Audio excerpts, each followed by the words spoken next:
हैं आज की इम्पोर्टेंट क्लास के अंतर्गत। तो जैसा कि आपको पता होगा, रेगुलर अपनी ये मैराथन क्लास आ रही है और ये आपके एग्ज़ाम के लिए काफ़ी इम्पोर्टेंट है, क्योंकि आपको पता होगा आपके एग्ज़ाम बहुत नज़दीक है। तो इस एग्ज़ाम नज़दीक है, इसको लेकर ही ये मैराथन क्लास आपके लिए हो रही है। तो ये जो मैराथन क्लास आपको जो करवा रहा हूँ, इसमें एक चीज़ ध्यान रखिएगा कि वही चीज़ मैं यहाँ पे आपको बताने जा रहा हूँ जो एग्ज़ाम के हिसाब से इम्पोर्टेंट है, ठीक है। तो अब जैसा कि आपको पता होगा, आपका जो पेपर फर्स्ट है political science BA third year के लिए, तो फर्स्ट पेपर की मैराथन हो चुकी है। उसके लाइव इम्पोर्टेंट जो क्वेश्चन सॉल्यूशंस है वो भी अपलोडेड है, तो देख लीजिएगा। अपना ये जो पेपर 2 है पॉलिटिकल साइंस का, पेपर 2 है, उसके अंदर लाइव मैराथन क्लास का आज पार्ट 3 है और इसके अंतर्गत हम समझने वाले हैं काफ़ी इम्पोर्टेंट। हम समझ रहे हैं आपके सामने, जैसा कि आपको दिख रहा होगा, और ये एग्ज़ाम में आने लायक प्रश्न है, तो इसलिए इस प्रश्न को मैं आपके सामने रख रहा हूँ।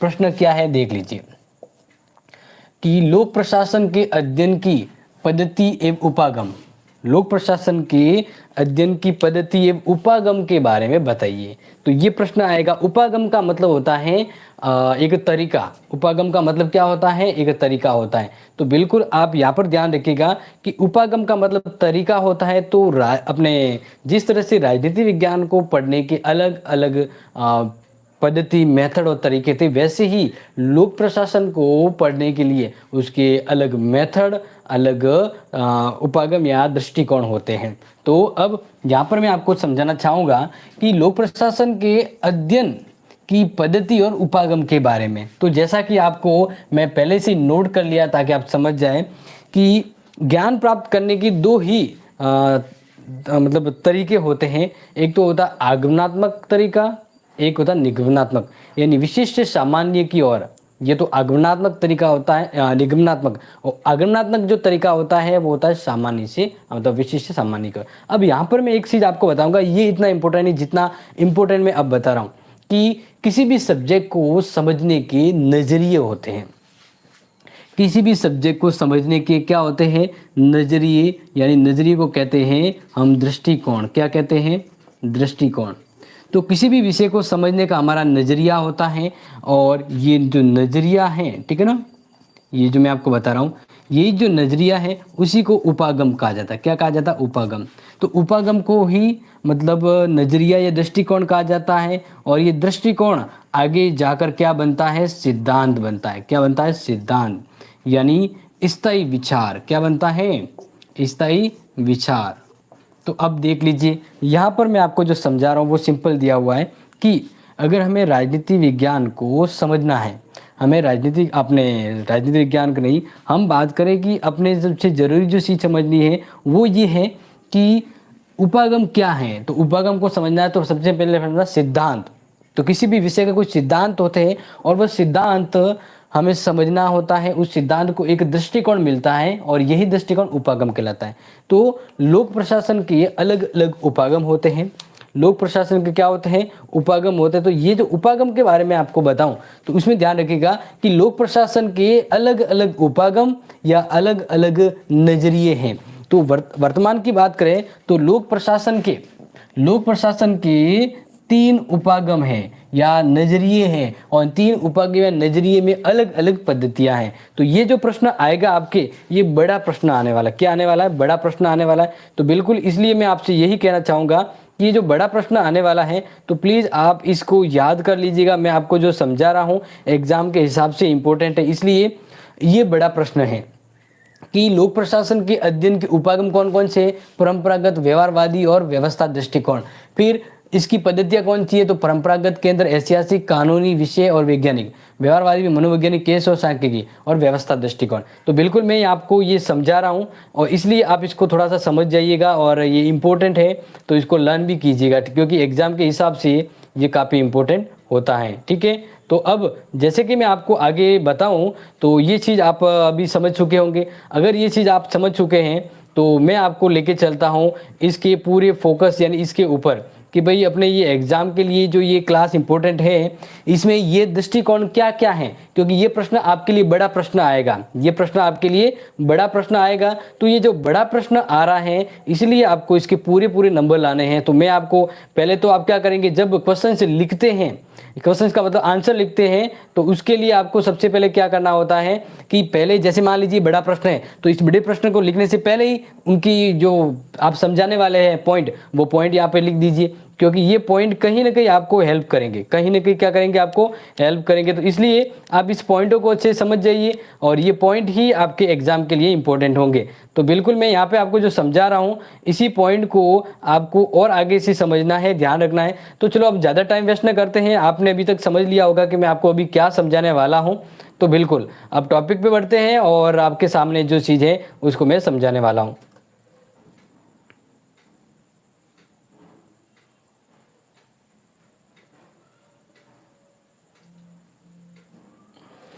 ओके, तो लेट्स सी कि क्या इम्पोर्टेंट है और कितना इम्पोर्टेंट है, तो इसके बारे में।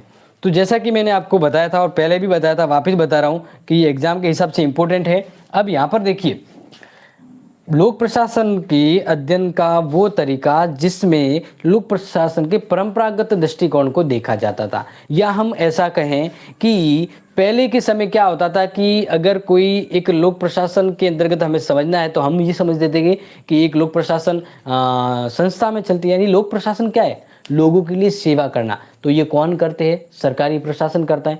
तो उस दौरान हमें ये देखा जाता था कि एक संगठन कैसा है, उस संगठन यानी विभाग में ढांचे क्या है, संगठन क्या काम करता है। तो संगठन के कार्य विधियों के बारे में ही समझा जाता था। तो लोक प्रशासन को जब हम पढ़ते तो परंपरागत तरीका था कि हम संस्था और संस्था के अंतर्गत जुड़े व्यक्तियों की कार्य प्रणाली को समझते थे। तो यही होता था पहले, ठीक है। तो ये पहला तरीका होता है इसमें ऐतिहासिक। क्या होता है, ऐतिहासिक, क्योंकि ऐतिहासिक का मतलब होता है अतीत से जुड़ा हुआ। तो लोक प्रशासन का पहली जो पद्धति है परंपरागत में, वो है ऐतिहासिक पद्धति। ऐतिहासिक पद्धति सिंपल जैसा नाम है उस वैसा ही काम है कि ये वो पद्धति है जो काम करती है कि लोक प्रशासन अतीत से जुड़ा हुआ है और उसमें काफ़ी हद तक जैसे मान लीजिए एक संस्था है जो काफ़ी साल पहले बनी थी और आज भी वह संस्था है। तो लोक प्रशासन क्या होती है कि लोक प्रशासन लोक सेवा करने के काम करती है। तो लोक सेवा लोक प्रशासन के अंदर कौन करते हैं, लोक सेवक यानी सरकारी कर्मचारी करते हैं। तो सरकारी कर्मचारी अगर पहले के सिस्टम को अपनाते हुए काम कर रहे हैं, जैसे एक संस्था के अंदर उसका क्या उत्तरदायित्व है, संस्था कैसी है, संस्था के क्या कार्य है, या संस्था के उद्देश्य के बारे में ध्यान दिया जाता था। तो ये लोक प्रशासन का ऐतिहासिक पद्धति या ऐतिहासिक तरीका होता था, ठीक है। अब बात करते हैं कि लोक प्रशासन के अध्ययन की जो नेक्स्ट पद्धति है वो कानूनी पद्धति। क्या है, कानूनी पद्धति। कानूनी पद्धति का मतलब ये कानून से जुड़े विचार। यानी एक सिंपल थिंग है कि आप किसी भी संस्था, संगठन या कार्य, किसी भी संस्था या संगठन के अंदर जाइए तो वहाँ पे कोई रूल्स रेगुलेशन बने होते हैं। तो हमें वहाँ पर रहते हुए उन रूल्स रेगुलेशन को फॉलो करना होता है। तो आज के समय जो लोक प्रशासन के अंतर्गत जो लोक सेवक अपना कार्य कर रहे हैं तो नियम कायदों को ध्यान में रखते हैं। तो इसलिए वुड्रो विल्सन ने भी कहा है कि लोक प्रशासन विधि का ही क्रमबद्ध अध्ययन है, क्योंकि आपने देखा होगा हर देश के अंतर्गत दो तरह के कानून होते हैं। ये तो संवैधानिक तौर पे बने होते हैं, संवैधानिक जैसे भारत के जो कानून है वो संविधान के अकॉर्डिंग बने हुए हैं, ठीक है। और दूसरे क्या होते हैं कि जैसे जैसे सरकार या प्रशासन काम करता है वैसे वैसे कानून बनते, जैसे ब्रिटेन का।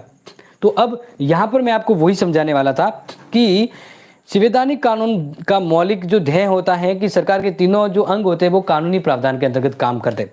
तो देखिए, लोक प्रशासन मतलब ये जो सरकारी कर्मचारी हैं वह सरकार के और लोगों के लिए काम करते हैं। अब वो किस मेथड से काम करते हैं, तो उसके पीछे एक मेथड होता है कानूनी मेथड, यानी कानूनी शक्ति। कि वो लोक सेवक, सरकारी कर्मचारी वो लोक सेवा क्यों करते हैं, क्योंकि उनको नियम कायदों के अनुसार चलना होता है। तो इस तरह से लोक प्रशासन का अध्ययन किया जाता है, लोक प्रशासन को समझा जाता है, पढ़ा जाता है। तो ये पद्धति कौन सी होगी, कानूनी पद्धति, कि जिसके अंतर्गत जो लोक प्रशासन व्यवस्था चलती है वो कानूनों के अकॉर्डिंग चलती है। तो ये पद्धति कानूनी व्यवस्था को प्रमुखता देती है। जैसे कार्यपालिका, व्यवस्थापिका या न्यायपालिका, ये सभी है, ये इस सभी के द्वारा क्या काम किया जाता है, लोक प्रशासन का काम किया जाता है, लेकिन कानूनों के अकॉर्डिंग किया जा रहा है। तो यही मेथड आपको समझाने वाला था। तो ये वाला क्लियर हो गया। अब बात करते हैं कि लोक प्रशासन के परंपरागत के अंदर विषय वस्तु। विषय वस्तु का मतलब होता है किसी किसी विषय पर ध्यान देना कि भाई जो सरकारी कर्मचारी है वो जो काम करते हैं तो उनके पास वो काम जो करना है वो किस विषय से संबंधित होता है, यानी किसी विषय विशेष के बारे में बात करें। जैसे मैं आपको बताऊं कि एक सिंपल थिंग्स होती है, आपको पता होगा, नमस्ते नमस्ते, बिल्कुल आपका दुर्गा ऑफसेट ओके। तो हम बात करते एक सिंपल थिंग से, जैसे कि आपको एक चीज़ पता होगी, मैं यहाँ पे आपको ये समझाना चाह रहा हूँ, जैसे पुलिस है, न्याय व्यवस्था है, न्यायपालिका है, शिक्षा है, तो ये क्या है, ये एक राज्य में एक सरकार के द्वारा किए जाने वाले कार्यों के लेकर है कि एक सरकार को, एक राज्य को शिक्षा के ऊपर काम करना है, पुलिस की सेवा व्यवस्था करनी है, शांति व्यवस्था बनाए रखनी है, न्याय व्यवस्था बनाए रखनी है। तो एक सरकारी यानी एक सरकार के द्वारा ये कार्य किए जाते हैं। तो सरकार में होते कौन है कार्य को करने वाले? लोक सेवक। तो ये लोक सेवक और सरकार का ये सिस्टम, यही लोक प्रशासन कहलाता है। तो लोक प्रशासन के द्वारा किसी विषय को ध्यान में रखकर कार्य किया जाता है। तो ये लोक प्रशासन के अध्ययन की कौन सी पद्धति होगी? विषय वस्तु पद्धति होगी। कौन सी होगी? विषय वस्तु पद्धति। समझ में आ गया। अब बात करते हैं नेक्स्ट, वैज्ञानिक पद्धति, यानी लोक प्रशासन के अध्ययन की जो पद्धति की, जो परंपरागत अध्ययन पद्धति के अंदर ही वैज्ञानिक पद्धति आती है। देखो ये तो आपको पता है, वैज्ञानिक पद्धति का मतलब होता है कि अगर हम किसी भी चीज को पढ़ रहे हैं तो उसके बारे में क्रमबद्ध व्यवस्थित अध्ययन किया जाता है, तो वो वैज्ञानिक पद्धति कहलाती है। अब यहाँ पर यह है कि लोक प्रशासन के अंतर्गत वैज्ञानिक पद्धति कैसे काम करती है। तो जैसे आपको पता होगा कि लोक प्रशासन का एक दृष्टिकोण वैज्ञानिक सीमा तक तय होता है कि लोक प्रशासन ये ध्यान रखती है कि मेरा क्षेत्र कहाँ है, उससे मुझे आगे होकर अध्ययन या मेरे कार्य को नहीं बढ़ाना है। तो लोक प्रशासन के अंतर्गत जब अध्ययन किया जाता है तो वो अपनी सीमाओं का ध्यान रखती है, उसे किस सीमा तक अपने आप को अध्ययन के अंतर्गत शामिल करना है। लोक प्रशासन के विषय वस्तु को ध्यान में रखते हुए ही लोक प्रशासन के अंतर्गत आने वाले लोक सेवक, संस्था, संगठन और उनका व्यवस्थित क्रमबद्ध अध्ययन किया जाता है। तो ये जो पद्धति होती है वह पद्धति होती है लोक प्रशासन की परंपरागत एवं परंपरागत तो उपागम है। देखिए उपागम का मतलब है नजरिया, जो अभी मैंने आपको बताया था, यहाँ से समझ गए होंगे। तो इस नजरिए के अंतर्गत नजरिया है परंपरागत वाला, और परंपरागत नजरिए में कौन कौन सी पद्धति आती है, ये आ गई, ये मैंने आपको समझा दी। अब मैं आपको समझा रहा हूं कि लोक प्रशासन के अध्ययन की दूसरा उपागम की पद्धतियां कौन सी। दूसरा उपागम है व्यवहारवादी दृष्टिकोण, और व्यवहारवादी दृष्टिकोण की अध्ययन पद्धतियां कौन कौन सी है, ये तीनों, मनोवैज्ञानिक, केस पद्धति और सांख्यिकी पद्धति। अब इसको आपको समझिए, क्योंकि आपको पहले का ये प्रश्न आपके एग्जाम के लिए काफी इंपॉर्टेंट है, इसलिए आपको इसको समझना है।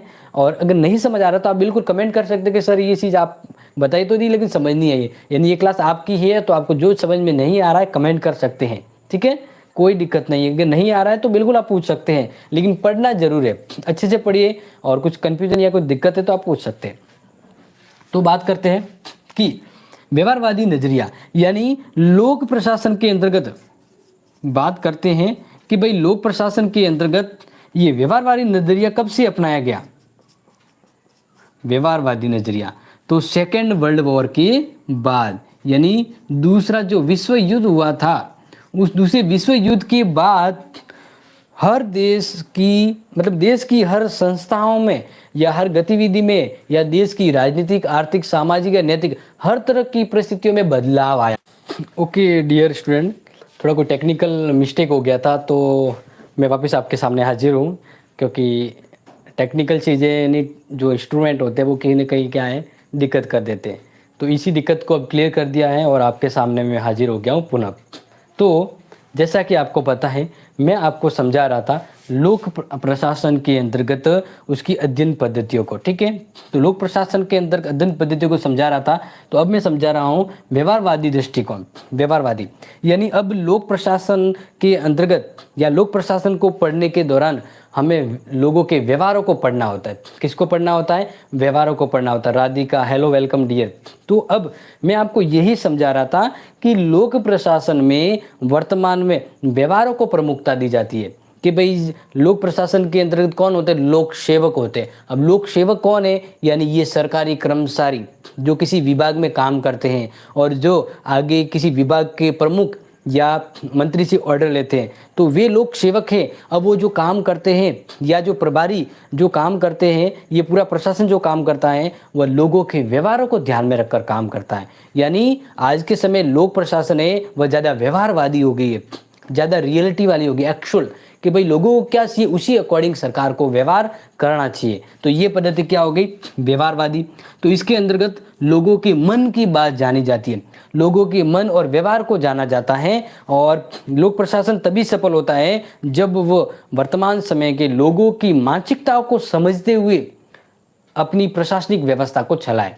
यानी आज के समय लोगों को ये चाहिए कि फटाफट सही तरह से न्याय व्यवस्था और कार्य हो, लेकिन लोक प्रशासन में काफ़ी ऐसे मतलबी बेफालतू लोग होते हैं जो प्रशासन को खींचातानी करते हैं या मिसयूज की ओर ले जाते हैं। तो इसलिए लोक प्रशासन है वो अमहत्वपूर्ण हो जाता है। तो लोक प्रशासन की महत्वता है कि वह लोगों के व्यवहार को समझे।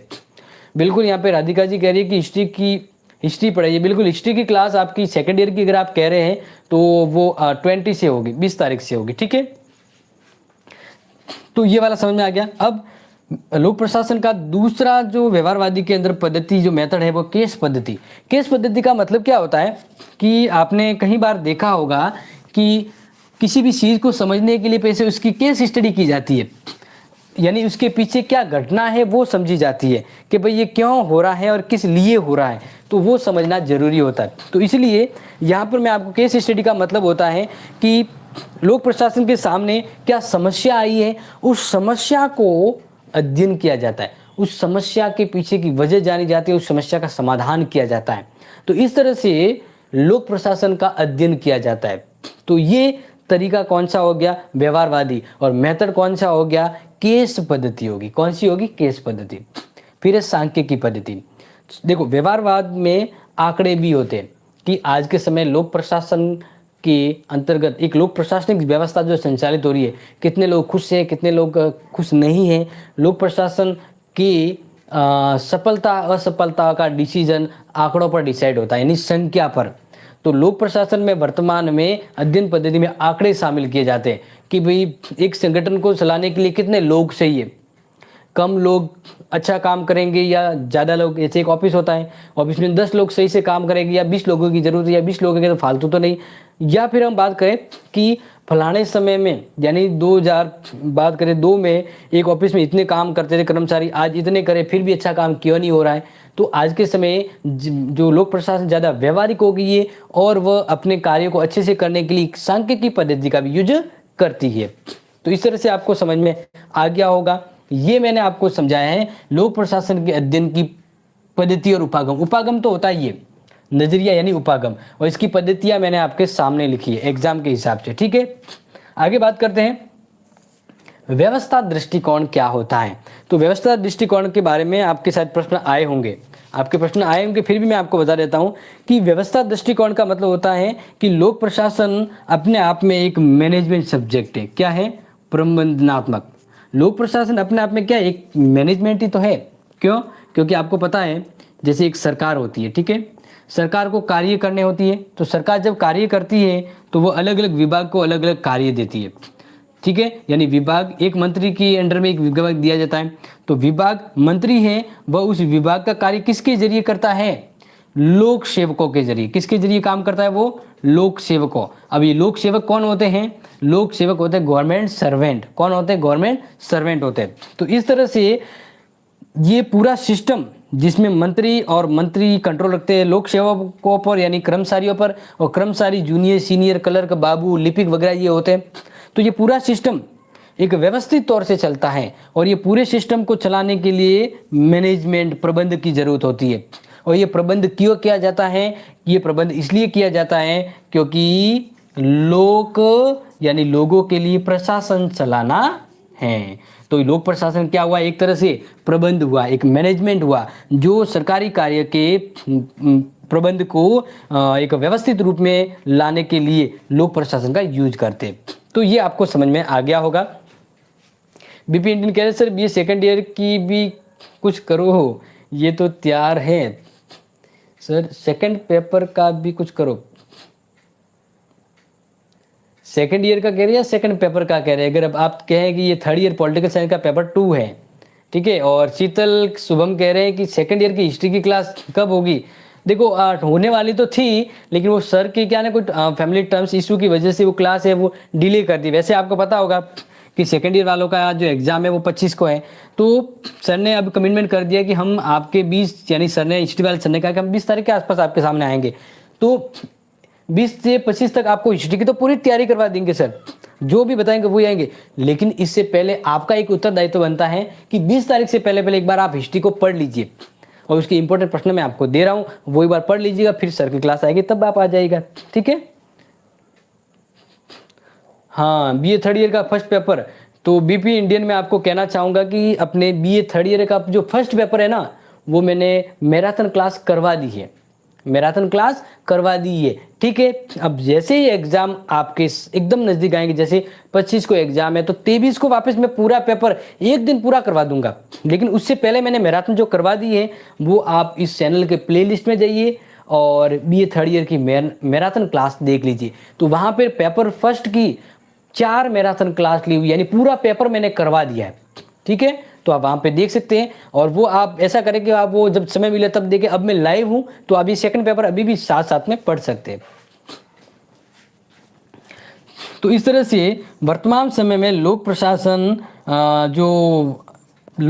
का एक जो नजरिया है कार्य करने का, वो है व्यवस्था प्रबंध। क्योंकि सरकारी कामकाज में मंत्री तंत्री और लोक सेवकों का एक काम होता है लोगों के लिए, यानी आम जनता के लिए काम करना।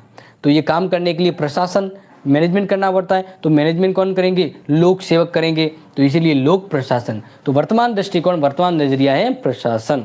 समझ में आ गया। अब इसके अंतर्गत देखा जाए तो आपको यही बताया कि व्यवस्था प्रणाली के अनुसार संगठन का निर्माण किसी उद्देश्य की पूर्ति के लिए होता है, बिल्कुल। अब ये लोक प्रशासन के अंतर्गत प्रबंध किया जाता है। तो लोक प्रशासन ये कार्य क्यों करती है, क्योंकि लोक प्रशासन का एक उद्देश्य होता है, और इस उद्देश्य को पूरा करने के लिए क्या करना होता है, व्यवस्था करनी होती है। तो वह दृष्टिकोण, वह नजरिया जो कहता है कि लोक प्रशासन को अध्ययन करने से पहले उसकी व्यवस्था करना जरूरी होता है, तो ये व्यवस्था दृष्टिकोण हो गया। आपको समझ में आ गया होगा। ये इंपॉर्टेंट है क्योंकि एग्जाम में काफ़ी बार ऐसा पूछा जाता है, इसलिए मैं आपको यही बताऊंगा कि व्यवस्था में 3 तरह की व्यवस्था होती है, यानी व्यवस्था के अंतर्गत 3 तरह के गुण होते हैं। जैसे कि पहला है व्यापक, यानी पूरा क्षेत्र आ जाता है, उसके अंदर कार्यपालिका, व्यवस्थापिका, न्यायपालिका, उन सबकी व्यवस्था करनी होती है। दूसरा जो तरीका है अन्योन्यश्रिता, कि एक कार्य, एक विभाग, एक प्रशासन दूसरे विभाग पर निर्भर होकर कार्य करता है, तो ये हो गया अन्योन्यश्रिता। और तीसरा हो गया सीमाएं, कि लोक प्रशासन अपने कार्य करते समय अपनी सीमाओं को ध्यान में रखता है। तो अगर फाइनली मैं आपको बताऊं तो लोक प्रशासन है वह 3 मेथड का यूज करती है, 3 उपागम इसमें पाए जाते हैं। अब मैं एक छोटा सा प्रश्न आपसे करूंगा कि वैज्ञानिक प्रबंध का समर्थक कौन है, तो ध्यान रखिएगा डब्ल्यू टेलर। कौन है, डब्ल्यू टेलर। ये एग्जाम के लिए आ सकता है। एक प्रश्न आपसे कहना चाहूँ, एक प्रश्न और कर रहा हूँ, मुझे उत्तर बताना है कि लोक प्रशासन में व्यवस्था दृष्टिकोण का समर्थक कौन है। लोक प्रशासन में व्यवस्था दृष्टिकोण का समर्थक कौन है, अगर ऐसा प्रश्न आ जाए। लोक प्रशासन के अंतर्गत, लोक प्रशासन के उपागम में जो व्यवस्था दृष्टिकोण है, इस व्यवस्था दृष्टिकोण का समर्थन किसने किया है, समर्थक कौन है। ये प्रश्न अगर आपके आता है तो आपको लिखना है चेस्टर बनार्ड, ठीक है ना, चेस्टर बनार्ड। ये किससे जुड़े हुए हैं, लोक प्रशासन के कौन से उपागम से, व्यवस्था होगा उपागम से जुड़े हुए। तो आई होप आपको समझ में आया होगा। अब बात करते आगे, अपना बहुत इंटरेस्टिंग टॉपिक है और ये आपके एग्जाम के लिए काफ़ी मज़ेदार होगा, सीधा सीधा समझ में आएगा, ठीक है ना, इसमें कोई दिक्कत वाली बात नहीं है। क्योंकि ये थोड़ा जो उपागम है थोड़ा वो अटपटा जरूर था, लेकिन अब जो आपको बढ़ाने वाला हूँ, जो एग्जाम में आने वाला है, वो आपके अब भी हाथों हाथ दिमाग में भी आ जाएगा, यानी दोबारा आपको देखने की शायद जरूरत नहीं पड़ेगी, ठीक है। यानी अब हम आपको बता रहे हैं कि लोक प्रशासन के अंतर्गत नेतृत्व से क्या समझते हैं। जैसे एक बड़ा प्रश्न ही आपको मैं बता देता हूं ताकि आपको ध्यान रहे कि मैं क्या समझाने वाला हूं, ठीक है। तो प्रश्न आपके सामने आएगा कि प्रशासन में नेतृत्व से क्या समझते हैं, या नेतृत्व के प्रकार बताइए, या नेतृत्व के कार्य बताइए, ठीक है। तो सबसे पहले यानी नेतृत्व, लीडरशिप, नेतृत्व। लीडरशिप। तो लीडरशिप के बारे में आएगा कि लीडरशिप क्या है, पहला तो ये आएगा। लीडरशिप के प्रकार बताइए, लीडरशिप के कार्य बताइए, या एक लीडरशिप के क्या गुण होते हैं। तो इस तरह से इन नेतृत्व से जुड़े 4 प्रश्नों में से एक प्रश्न आपके एग्जाम में श्योर है। तो इसका मतलब एग्जाम में आने वाला है। तो अब लीडरशिप से जुड़े ये चारों प्रश्न मैं आपको अभी आंसर दे रहा हूँ कि लीडरशिप नेतृत्व का क्या मतलब होता है, प्रकार कौन कौन से होते हैं, कार्य क्या है और गुण क्या है। जैसे आपको पता होगा नेतृत्व यानी लीडरशिप, जैसे मान लीजिए एक सेना होती है, क्या होती है, एक सेना होती है। अब सेना कम है लेकिन वह अच्छा कार्य कर सकती है, उसका रीज़न क्या है, उसका लीडर अच्छा होना चाहिए। जैसे आपने देखा होगा काफ़ी बार आपने इतिहास में ऐसे एग्जाम्पल देखे होंगे कि एक छोटी सेना ने भी बड़ी जीत हासिल कर दी। क्यों? क्योंकि इस छोटी सेना को लेके चलने वाला उसका जो लीडर था ना, वो काफ़ी काबिल तारीफ था। उसमें वो सब गुण थे जो एक लीडर में होने चाहिए, यानी सेना का सेनापतित्व गुण वाला होना चाहिए। तो इसी तरह एक राज्य को चलाने वाला एक राजा होता है, तो राजा के अकॉर्डिंग एक व्यक्ति के अंदर ये गुण भी होने चाहिए, उसके अंदर ये काबिलियत होनी चाहिए।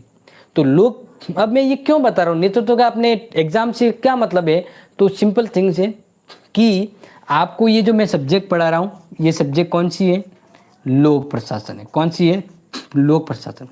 अब ये देखिए, इस लोक प्रशासन को चलाने के लिए कौन होते हैं, लोक प्रशासन को चलाने के लिए कौन होते हैं, लोक सेवक होते हैं। लोक सेवक के अंदर मतलब ये जो गवर्नमेंट सर्वेंट होते हैं, कौन होते हैं, गवर्नमेंट सर्वेंट होते हैं या मंत्री तंत्री होते हैं। तो अब यहाँ पर देखिए कि लोक प्रशासन में, लोक प्रशासन को चलाने के लिए लोक सेवक होते हैं। अब लोक सेवक अच्छे होने चाहिए, जो भी लोक सेवक हो उसमें लीडरशिप के गुण होने चाहिए। क्या होने चाहिए, लीडरशिप के गुण होने चाहिए। तो इसीलिए आपको समझा रहा हूँ कि एक लोक प्रशासन को चलाने के लिए अच्छी लीडरशिप, अच्छे टैलेंटेड व्यक्तियों की जरूरत होती है, क्योंकि काम है लोगों की सेवा करना। तो अगर किसी लोक प्रशासनिक सेवा अधिकारी को कोई कार्य दिया जा रहा है तो वो क्या वो कार्य कर सकता है, क्या उसमें वो काबिलियत योग्यता है। तो अब हम यही समझने वाले हैं कि एक लोक प्रशासन का अर्थ मैंने समझा दिया। एक लोक प्रशासन के अंतर्गत नेतृत्व जरूरी होता है, तो नेतृत्व के प्रकार बताइए। तो अब मैं आपको बता रहा हूं नेतृत्व के प्रकार। ठीक है, तो क्या है ये आपको समझा दिया। अब प्रकार के बारे में देखिए कि लोक प्रशासन के प्रकार कौन कौन से होते हैं। तो लोक प्रशासन, अब नहीं, लोक प्रशासन क्या, नेतृत्व के प्रकार, नेतृत्व के प्रकार। ठीक है, तो नेतृत्व अलग अलग टाइप के होते हैं, अलग अलग समय पर अलग अलग परिस्थितियों में अलग अलग नेतृत्व देखा जाता है। ठीक है, तो पहला नेतृत्व का प्रकार होता है नौकरशाह।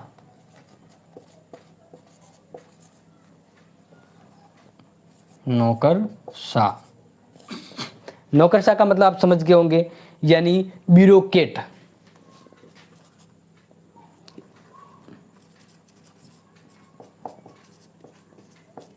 इसका मतलब है गवर्नमेंट सर्वेंट।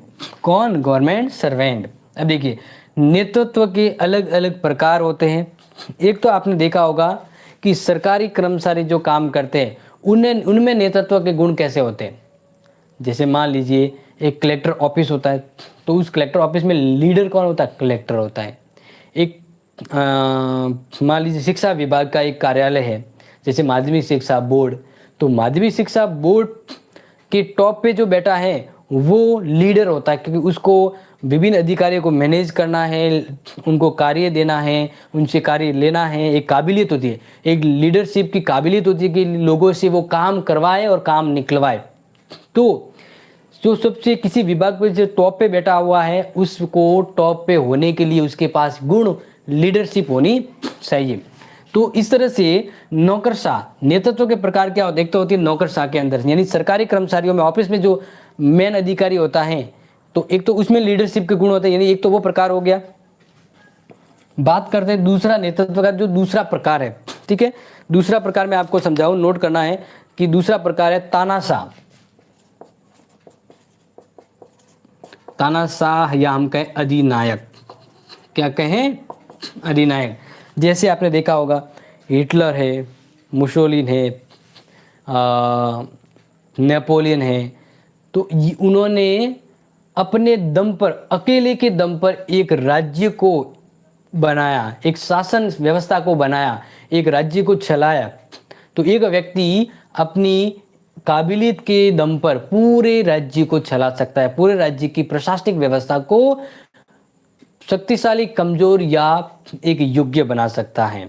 तो इस तरह से नेतृत्व, लोक प्रशासनिक व्यवस्था में देखें तो नेतृत्व एक तो हो गया नौकरशाह वाला नेतृत्व, एक होता तानाशाह वाला, यानी कोई जबरदस्ती डरा के धमका के भी या मन मर्जी से भी लोगों पर अपनी मर्जी थोप के भी वह लोगों पर राज कर सकता है, लीडर बन सकता है, यानी अधिनायक होकर एक राष्ट्र का एक नायक, एक ही अधिकारी, एक ही शक्तिशाली व्यक्ति उस राष्ट्र को चला रहा है। तो ये नेतृत्व का कौन सा प्रकार हो गया, ये हो गया आपके अधिनायक। समझ में आ गया। बात करते हैं नेतृत्व का तीसरा प्रकार जो है वह है कूटनीतिज्ञ। कूटनीतिज्ञ का मतलब होता है, जैसे आपको पता है भारत की राष्ट्रपति के पास भारत की कार्यपालिका शक्ति, यानी भारत का जो राष्ट्रपति है वह क्या है, कार्यपालिका प्रधान है। क्या है, कार्यपालिका प्रधान है। तो अगर इस तरह से देखा जाए तो भारत एक लोकतांत्रिक व्यवस्था है, संसदीय व्यवस्था है, जिसमें लीडर कौन है, लीडर है राष्ट्रपति। लेकिन अगर वास्तविक रूप में देखा जाए तो उसमें नेतृत्व के गुण नहीं है, नेतृत्व का गुण उसमें नहीं है, नेतृत्व उसकी कूटनीति में होता है। तो राष्ट्रपति काम नहीं करता है, उसके पीछे एक कूटनीति व्यवस्था काम करती है। कौन काम करती है, कूटनीति व्यवस्था। यानी कूटनीति व्यवस्था कौन, पीएम और मंत्री परिषद। तो इस तरह से प्रशासन को चलाने के अलग अलग, यानी प्रशासन को चलाने के लिए नेतृत्व होना चाहिए, और नेतृत्व अलग अलग टाइप के, जैसे नौकरशाह, तानाशाह और कूटनीतिज्ञ। यानी दिखाने के नाम पे तो राष्ट्रपति, लेकिन कूटनीति चलन कौन करता है, मंत्री परिषद करती है। तो इस तरह से एक नेतृत्व का प्रकार कहें तो कूटनीतिज्ञ होता है, यानी चाल चलन के आधार पर भी। बात करें चौथा जो आपको समझाऊं वो है विशेषज्ञ। बिल्कुल, देखो विशेषज्ञ का मतलब होता है, जैसे आपको पता होगा एक नेता केवल अपने ही क्षेत्र से संबंधित होता है, वो अपने अधीनस्थ के साथ सहयोग से व्यवहार करता है, उसके सहकर्मी उसका आदर करते हुए वे किसी परिवर्तन के विरुद्ध होते हैं। जैसे मान लीजिए मैं आपको बताऊं वित्त विभाग, क्या बताऊं, वित्त विभाग, ठीक है। अब ये वित्त विभाग है, उसका एक मंत्री होगा। जैसे अब बात करें अभी वर्तमान, जैसे सीता जो रमन है, यानी अपने भारत की जो वित्त मंत्री है, अब ये उस विभाग की मंत्री होगी। ये अकेली काम नहीं करती है, ये अपने कार्य को विभिन्न कर्मचारियों के मध्य काम करके बात करती है। कर्मचारियों यानी जो एक मंत्री होता है वो किसी विभाग का प्रधान होता है, तो वो अपने कार्यों को सरकारी कर्मचारियों के जरिए करवाता है। तो सरकारी कर्मचारी भी अलग अलग कैटेगरी में हिसाब से बढ़ते हैं और वह काम करते हैं उनके दिशा निर्देश के अकॉर्डिंग। तो इस तरह से विशेषज्ञ यानी एक विभाग का विशेषज्ञ वो नेतृत्व का एक अलग टाइप, एक अलग प्रकार को बताता है। ठीक है, समझ में आ गया। बात करते हैं पांचवा पॉइंट, यानी नेतृत्व का पांचवा प्रकार, सहभागी। सहभागिता से आपको पता होगा कि एक सपोर्टर भी कहें, एक सहयोगी भी कहें। जैसा कि आपको पता होगा एक नेता अपने अधीनस्थों के साथ अपने घनिष्ठ संबंध स्थापित कर लेता है, चाहे वरिष्ठ उसका अप्रसन्न क्यों न हो। ठीक है ना, यानी कहने का मतलब है कि एक ऑफिस में होता है ना, एक ऑफिस में जो प्रशासन चलता है, जैसे मान ले स्कूल है, अभी एक स्कूल को चलाने के लिए एक प्रशासन व्यवस्था होती है पूरी। सबसे ऊपर जैसे डायरेक्टर है, प्रिंसिपल है, फिर वरिष्ठ अध्यापक है, कनिष्ठ अध्यापक है, लिपिक, क्लर्क, बाबू, पियोन, तो ये पूरा सिस्टम प्रशासन चलता है। तो अब इसमें भी एक लीडरशिप देखी जाती है, वो होती है सहभागी, यानी उनके सहयोग की वजह से, जैसे जूनियर अधिकारी है वो सीनियर अधिकारी के साथ सहयोग से व्यवहार करे, यानी सहयोगी व्यवहार के द्वारा अगर कार्य करते हैं, तो ये कौन सी लीडरशिप का गुण पाया गया, सहभागी। ठीक है ना, ये आपको समझना है एग्जाम के लिए। मैं पहले ही कहा है कि ये चारों में से कोई ना कोई एक आएगा। तो अभी मैं ये समझा दिया, अब मैं बता रहा हूँ कि नेतृत्व के प्रकार, तो प्रकार में आपको सहभागी बता दिया। इसके अलावा ये जो मैंने इंपॉर्टेंट बताए वो मैंने आपको बताए हैं कि नेतृत्व कितने प्रकार का होता है। तो नेतृत्व को देखा जाए तो नौकरशाही वाला नेतृत्व होता है, एक तानाशाही राज्य में नेतृत्व होता है, एक कूटनीतिक की व्यवस्था में नेतृत्व होता है, एक विशेषज्ञ व्यवस्थाओं में भी नेतृत्व के गुण और नेतृत्व शैली देखी जाती है, और सहभागी एनवायरनमेंट में भी नेतृत्व देखा जाता है। अब आपको जो नेक्स्ट करवा रहा हूं कि नेतृत्व के कार्य क्या है। एक व्यक्ति जो किसी विभाग का नेतृत्व कर रहा है तो उसके कार्य क्या है। एक लोक प्रशासनिक व्यवस्था में नेतृत्व करने वाले व्यक्ति के क्या कार्य होते हैं।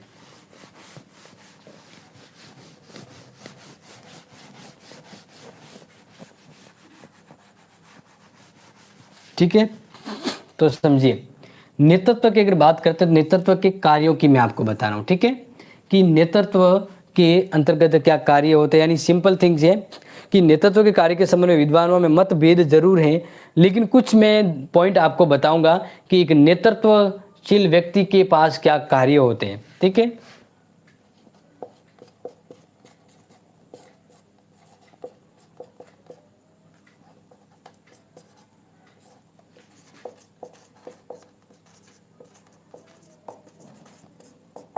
ठीक है, तो ये नोट कर लीजिएगा क्योंकि एग्जाम के अंतर्गत इंपॉर्टेंट आते हैं और इम्पोर्टेंट है तो समझ लीजिएगा। तो पहले बात करते हैं कि एक नेतृत्व के अंतर्गत क्या कार्य होता है या एक नेतृत्वकर्ता। जैसे मान लीजिए एक विभाग का एक मंत्री होता है, एक विभाग जैसे वित्त विभाग, तो वित्त विभाग पूरा किसके अंडर में होता है, वित्त मंत्री के।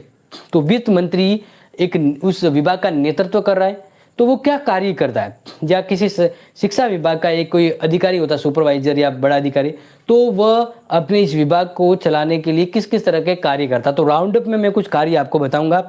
तो पहला तो होता है, क्योंकि पॉइंट आपके जरूरी है पॉलिटिकल साइंस में। ठीक है, बिल्कुल यहाँ पे भी अपने साथ जुड़े हैं कमल, गुड इवनिंग भीलवाड़ा से, क्या बात है। अपने स्टूडेंट बहुत अलग अलग जगह से आते हैं और यह अच्छा लगता है कि सभी अलग अलग जगह से आते हैं, लेकिन एक जगह पे आपका मिलना होता है। तो बात करते हैं कि एक नेतृत्व करता है, एक नेतृत्व के अंतर्गत क्या कार्य आते हैं। पहला है अधीनस्थों की भावना एवं समस्या को सम्मान करना।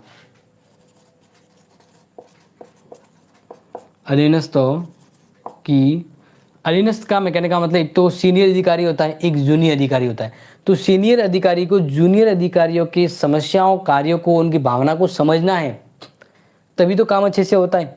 जिसको मैं एक एग्जांपल के समझाऊंगा। तो अधीनस्थों की भावना और समस्या को समझना, भावनाओं एवं समस्याओं को देखिए। जैसे मान लीजिए एक ऑफिस है, एक ऑफिस का बड़ा अधिकारी होता है, तो इस ऑफिस के अंदर 10 जने काम करते हैं। तो उस ऑफिस में जो सुपीरियर अधिकारी होता है, तो उसे अपने अधिकारियों से काम करवाना है, अपने अधिकारियों से सहयोग लेना है। तो एक अधिकारी को, जो बड़ा अधिकारी है, जिसको अपने प्रशासन को, अपने विभाग को चलाना है, तो उसमें कुछ अच्छे गुण होने चाहिए, एक क्वालिटी होनी चाहिए। और उसमें पहला कार्य ये होना चाहिए कि अपने अंडर में जो भी जितने भी अधिकारी, कर्मचारी या सदस्य काम करते हैं, तो उनकी भावनाओं को समझना है, उनके कार्य में आ रही बाधाओं को समझना है। क्योंकि अगर आप एक किसी भी ऑफिस के या किसी संगठन संस्था के बड़े सुपरवाइजर अधिकारी हो, आप में आपको काम दिया जाए कि आपको इस विभाग को चलाना है, तो अगर आप घमंड और रूढ़िवादी तरीके से काम करोगे तो आपका संगठन या आपका जो प्रशासन है वो बिखर जाएगा। एक नेतृत्वशील व्यक्ति वही कहलाता है जो अपने अधीनस्थों की भावनाओं को समझता है, जो अपने अधीनस्थ काम करने वाले व्यक्तियों की समस्याओं को सुनता है। तो वही नेतृत्वकर्ता सफल होता है और वही आगे जाके नाम कमाता है। तो एक नेतृत्व के अंदर कार्य आते हैं। पहला कार्य क्या है कि अधीनस्थों की भावनाओं और समस्याओं को समझना है। बात करते दूसरा, समन्वय और निर्देशन।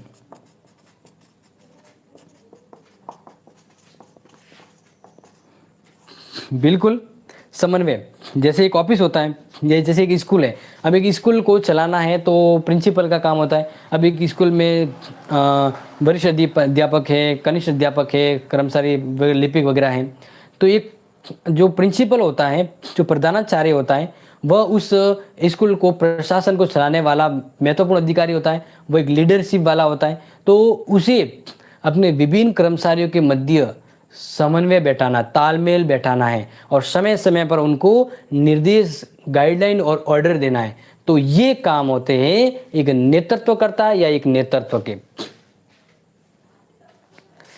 बिल्कुल कमल, अपने पाश्चात्य को बिल्कुल लेके आएंगे, लेकिन पाश्चात्य आपके सेकंड ईयर की पॉलिटिकल साइंस का टॉपिक है ना, तो अभी जब तक थर्ड ईयर का चैप्टर कंप्लीट नहीं होता है, यानी थर्ड ईयर का एग्जाम पूरा नहीं होता, तब तक पाश्चात्य विचारक लाऊंगा। तो फिर थर्ड ईयर वाले कहेंगे सर हमारा टॉपिक तो करवाइए, ठीक है, तो इसलिए दिक्कत होगी।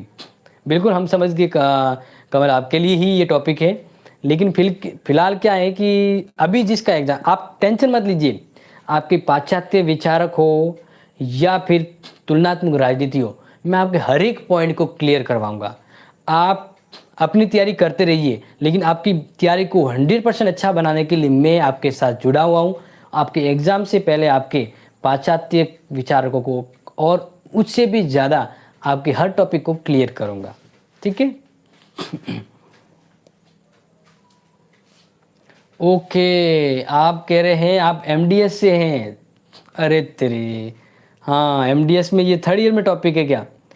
एक्चुअली में जेएनवी में क्या है कि पाश्चात्य जो विचारक है वह अपने जेएनवी के सेकंड ईयर के अंतर्गत है, तो इसलिए मैंने सोचा कि आप ये डिमांड इसलिए पहले कर रहे हैं। ओके, तो इस बारे में मैं सोचता हूँ, ठीक है। लेकिन एक मैं आपको एक अभी पहले कह देता हूँ कि आपको अगर पाश्चात्य विचारकों को समझना है तो आप क्या करें, आपको पता है मैंने पहले ही वीडियो तो अपलोड किए हुए हैं, अपनी प्लेलिस्ट बनी हुई है, उसमें सब मैटर अपलोडेड है। तो आपको अगर पाश्चात्य विचारकों को समझना है तो आप अपने इस चैनल की प्लेलिस्ट में जाइए और उस प्लेलिस्ट के अंतर्गत आप सेकंड ईयर की प्लेलिस्ट में जाएंगे। कहाँ पर जाएंगे? सेकंड ईयर की प्लेलिस्ट में जाना है, पॉलिटिकल साइंस वाली, और उसमें शुरुआत के जो टॉपिक है ना वो पाश्चात्य विचारकों के हैं, ठीक है। तो तब तक आप वहाँ से तैयारी कर लीजिए और इसके बीच मुझे टाइम मिला तो आपके लिए ज़रूर लाऊंगा, ठीक है। तो मेरे द्वारा ही पढ़ाए गए और अच्छे से पढ़ाए गए, और आपके लिए जो पाश्चात्य जो विचारक जो समझना है वो अपने चैनल की बीए सेकंड ईयर की प्लेलिस्ट में आपको शुरुआत में मिल जाएंगे, ठीक है। Thank you dear. तो इसके लिए आप समझ लीजिए, और अगर आपको कोई डाउट हो इससे संबंध में तो बिल्कुल आप बेझिझक होकर पूछ सकते हैं। तो एक नेतृत्वकर्ता में गुण होना चाहिए समन्वय और निर्देशन का, क्योंकि एक नेतृत्वकर्ता का ये कार्य है कि अपने सभी कर्मचारियों को साथ में लेकर चलें और साथ में उनसे काम करवाएं, ये गुण होना चाहिए। इसके अलावा एक नेतृत्व के गुण होते हैं अनुशासन। क्या होता है? अनुशासन बनाए रखना।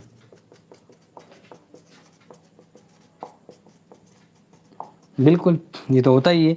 जैसे एक क्लास को अगर कोई टीचर पढ़ा रहा है तो एक टीचर उस क्लास का नेतृत्व करता हुआ, तो उस क्लास के टीचर के पास नेतृत्व करने के दौरान क्या गुण और क्या कार्य होते हैं, तो उसका सबसे पहला कार्य होता है अपनी क्लास का अनुशासन बनाए रखना।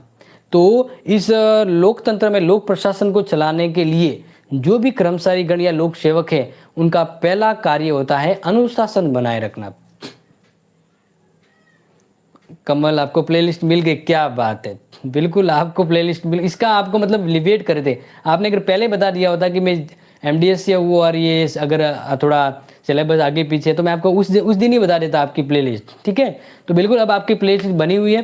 तो शुरुआत के चैप्टर है ना वो आपके वेस्टर्न थिंकर के हैं, इसके बाद वाले फिर वो आ जाते अपने कंपैरेटिव पॉलिटिक्स के। तो ये बिल्कुल आप उसमें देख लीजिएगा आपका जो टॉपिक है उसमें क्या है कि मैंने पहले एडवांस में बनाए हुए, तो कुछ टॉपिक काफ़ी शॉर्ट है, कुछ टॉपिक ट्रिक वाइज है और कुछ टॉपिक आपके पाश्चात्य विचारक के ऐसे है जो टू द पॉइंट है। तो आप उसको समझिए और फिर अगर आपको कोई डाउट है तो पूछ लीजिएगा, ठीक है। तो फिलहाल हम आगे बढ़ते हैं और नेक्स्ट बात करते हैं आदेश देना।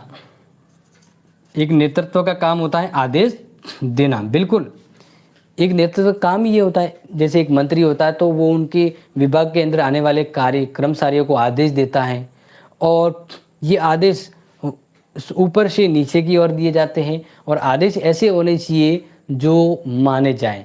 मनमाने वाले आदेश है तो इससे लोकतंत्र मतलब लोक प्रशासन और नेतृत्व प्रभावित होता है, ठीक है। और लास्ट में आपको बताऊंगा प्रभावी संप्रेषण की व्यवस्था, पांचवा। प्रभावी संप्रेषण की व्यवस्था। तो देखिए, प्रभावी संप्रेषण की व्यवस्था के बारे में आपको बताऊं तो ध्यान रखिएगा कि एक लीडरशिप एक संगठन के अंदर जो कार्य करते हैं तो विभिन्न कर्मचारी, अधिकारी, सीनियर अधिकारी और उसका लीडर होता है। तो उन सभी में एक तालमेल होना चाहिए कि भाई एक सुपीरियर अधिकारी कुछ कहें तो उसके अधीनस्थ अधिकारी उनकी बात सुने और उनके मध्य जो कम्युनिकेशन होता है वो सिंपल अच्छा कम्युनिकेशन होना चाहिए। ठीक है, तो ये होना चाहिए। एक आप कमल मैं बताऊं कि आपके अगर ये पाश्चात्य विचारक है तो उसका एक पेपर बनाया हुआ है मैंने, उस पेपर को भी आप देख लीजिएगा, मैंने टेलीग्राम पे डाला हुआ है जिसमें पाश्चात्य विचारकों से आने वाले प्रश्न बताए हुए। तो ये मैंने बताया नेतृत्व के कार्य के बारे में। अब आगे आ जाते हैं अपना नेक्स्ट नेतृत्व का गुण के ऊपर।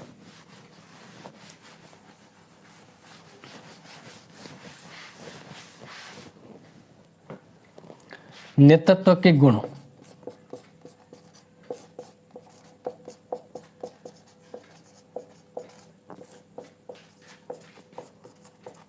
ठीक है, अब आपको ये समझा रहे, तो अब यहां पर समझ जाइएगा कि एक नेतृत्व के गुण के बारे में अगर बात करें तो हेनरी फ्योल, नाम याद रखिएगा,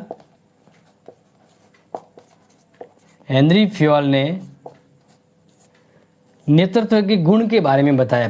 प्रश्न आ जाए कि नेतृत्व के गुण के बारे में किस विद्वान ने बताया है, तो हेनरी फ्योल, याद रखिएगा हेनरी फ्योल, इस विद्वान ने नेतृत्व के गुणों के बारे में कहा है। और इसी तरह उर्विक ने भी बताया है, एक विद्वान है जिसने उर्विक ने भी नेतृत्व के गुणों के बारे में बताया। ठीक है, तो उनके अलग अलग है लेकिन मैं कॉमन गुण आपको बताने वाला हूं, तो ध्यान रखिएगा। पहला, नेतृत्वकर्ता के क्या गुण होने चाहिए, तो पहला गुण होना चाहिए आत्मविश्वास।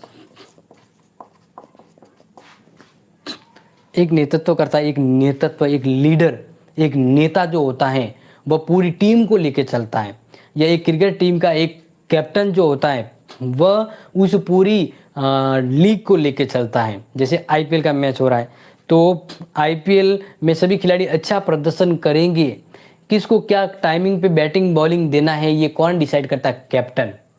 तो एक कैप्टन के पास कुछ काबिलियत, कुछ गुण होने चाहिए। तो हर किसी सेक्टर में देखा जाए या लोक प्रशासन में देखा जाए तो एक लीडरशिप जो व्यक्ति होता है, एक नेतृत्व करने वाला व्यक्ति होता है, उसका पहला गुण होता है आत्मविश्वास, कि वह जो भी काम करे फुल कॉन्फिडेंस से काम करे, क्योंकि उसको देखकर उसकी टीम के सदस्य, उसके अंडर में काम करने वाले कर्मचारियों में भी आत्मविश्वास जगे। तो एक नेतृत्वकर्ता का सबसे पहला गुण होता है आत्मविश्वास। और दूसरा होता है स्फूर्ति यानी एनर्जेटिक, ठीक है ना, और सहिष्णुता।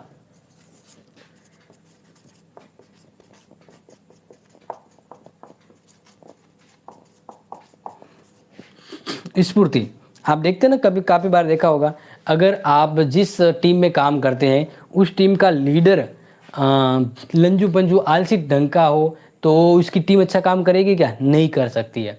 यानी कहता ना कि हम अगर किसी सेना के अंतर्गत हैं और हमारा सेनापति अगर जोशीला खतरनाक आत्मविश्वास वाला है तो हमें भी जोश आता है।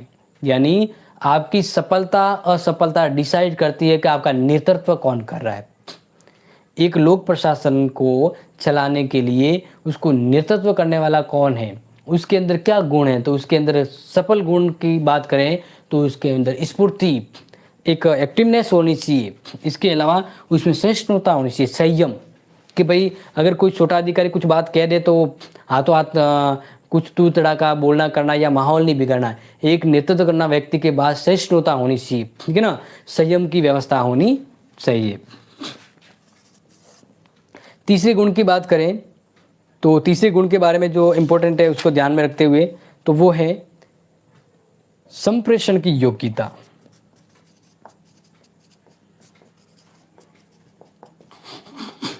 संप्रेषण यानी कम्युनिकेशन की, कि भाई मैं बड़े उच्च पद पर बैठा हुआ हूँ तो इसका मतलब मुझे घमंड नहीं आना चाहिए, मैं अपने अधीनस्थ अधिकारियों को भी साथ में लेके चलूँ।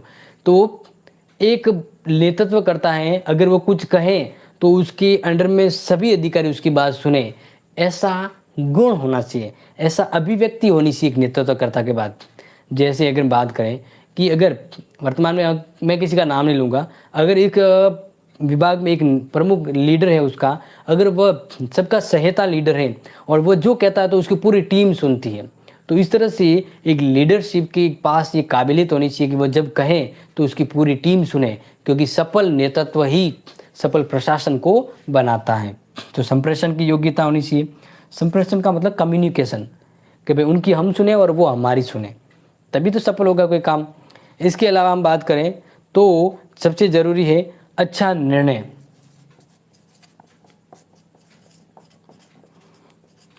एक सफल नेतृत्वकर्ता तभी सफल कराता है जब वह सही समय पर सही निर्णय ले, जिससे उसकी पूरी टीम को फायदा हो। यही सफल निर्णय कहलाता है। तो सफल निर्णय नेतृत्वकर्ता को और सफल बनाता है। तो एक नेतृत्वकर्ता के पास क्या गुण होना चाहिए कि वह कठिन परिस्थिति में भी हो या सामान्य परिस्थिति में हो, हमेशा सही डिसीजन ले और उसकी पूरी टीम के लिए फायदेमंद हो। ऐसी नीति का ऐसे गुण उसमें होने चाहिए, तभी वह लीडरशिप अच्छी कहलाती है। इसके अलावा हम बात करें जो सबसे ज़रूरी है, उत्साहित करने की योग्यता।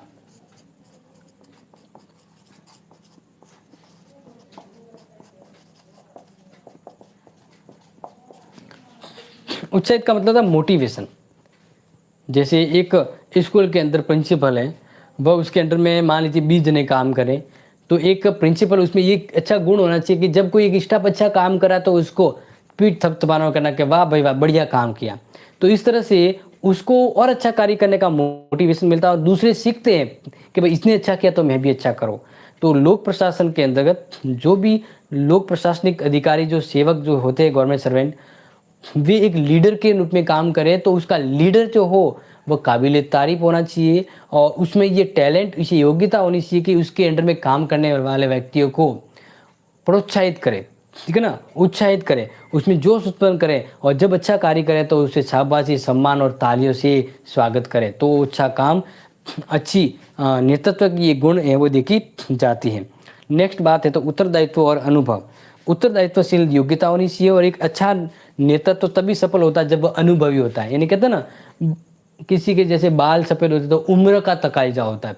तो एक सफल व्यक्ति, एक सफल नेतृत्व करता तभी सफल होता है जब उसमें अनुभव हो, क्योंकि नया नया कोई सफल, यानी एक डॉक्टर होता है जो ताज़ा डॉक्टर बना है, वो इलाज करता है तो वो उतना ट्रस्टीफुल नहीं होता है जितना सालों से काम करने वाला, भले उस समय कम पड़ा हो, लेकिन अनुभव सबसे ज़रूरी होता है। तो सफल नेतृत्वकर्ता के पास अनुभव होना चाहिए।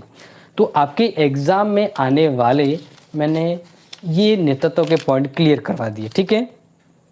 अब बात करते हैं प्रशासन में निर्णय निर्माण।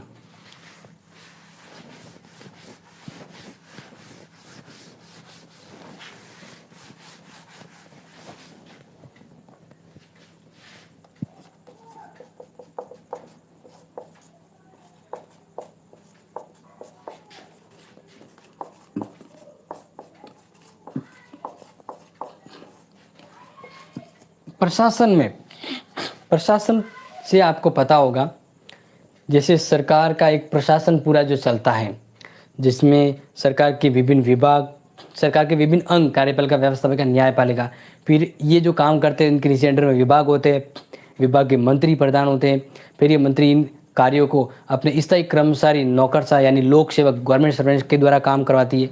तो ये जो पूरा प्रशासन है, उस प्रशासन में निर्णय निर्माण किस प्रकार होता है ये मैं आपको समझा रहा हूँ, ठीक है। तो प्रशासन में निर्णय प्रक्रिया समझाइए, ऐसा प्रश्न आ सकता है।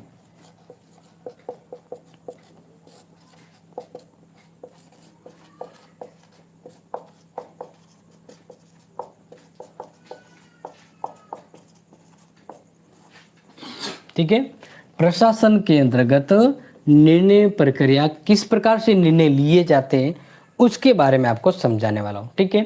तो निर्णय प्रक्रिया को समझाइए तो उसके कुछ स्टेप होते हैं। क्या होते हैं? कुछ चरण होते हैं, स्टेप यानी कुछ पॉइंट, जिसको आपको समझा रहा हूँ कि एक प्रशासन में जो निर्णय लिए जाते हैं वह किस प्रकार लिए जाते हैं। तो सबसे पहला है कि किसी भी विभाग के अंतर्गत किसी कार्य को लेकर उसके ऊपर निर्णय करने से पहले शुरुआत में क्या होता है? उद्देश्यों का निर्धारण होता है। क्या होता है? उद्देश्यों का निर्धारण।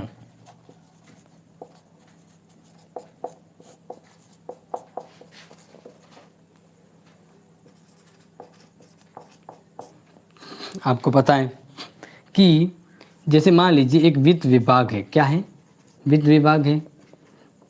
तो वित्त विभाग जो है वह जब कोई कार्य करेगा तो कार्य करने से पहले वह देखेगा मैं ये कार्य क्यों कर रहा हूँ, मुझे ये कार्य करना है तो उस कार्य को करने के पीछे मेरा क्या उद्देश्य है। जैसे बजट बनाना है तो बजट बनाने के बाद उसको लागू करना है, तो उससे पहले सबसे पहले बात आती है कि बजट का बनाने का क्या उद्देश्य है।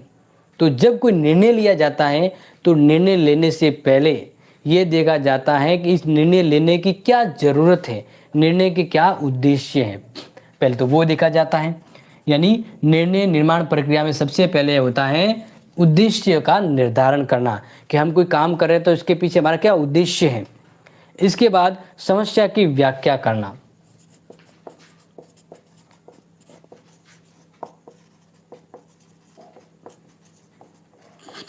अब पता है कि हमने उद्देश्य, तो हमें कोई काम करना है तो उसके हमने उद्देश्य डिसाइड कर लिए। अब जब हम काम करेंगे तो इस उद्देश्यों के अकॉर्डिंग हमारे सामने क्या समस्या आएगी, तो उस समस्या का निदान करना होगा, या ये जो समस्या इस उद्देश्य को पूरा करने के दौरान हमारे किसी निर्णय को पूरा करने के दौरान हमने जो उद्देश्य डिसाइड किए उस उद्देश्यों के संबंध में अगर कुछ समस्या आ रही है तो उस समस्या का निर्धारण किया जाए, उस समस्या की व्याख्या की जाए, यानी उसका क्लैरिफिकेशन किया जाए। तो निर्णय लेने से पहले उसमें आने वाली समस्या का निर्धारण या उसकी व्याख्या की जाती है, क्योंकि निर्णय लेना हाथों हाथ नहीं होता है। एक प्रशासन के अंदर, एक लोक प्रशासन, एक व्यवस्था, एक नियम व्यवस्था वाली सही सिस्टम, एक विभाग में जब निर्णय लिए जाते हैं तो उसके कुछ स्टेप होते हैं। तो तीसरा स्टेप चलते हैं। तीसरा स्टेप है समस्या का विश्लेषण।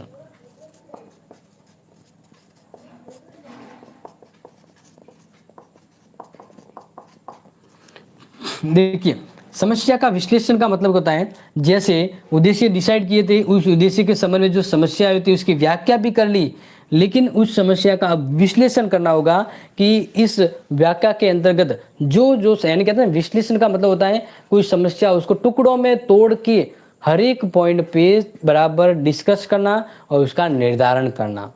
तो निर्णय लेने से पहले आने वाली समस्याओं को बारीकी से समझना, तो ये क्या कहलाता है, समस्या का विश्लेषण। समस्या का विश्लेषण। चौथा पॉइंट होता है जो नोट करेंगे, चौथा पॉइंट है वैकल्पिक समाधानों का विकास करना।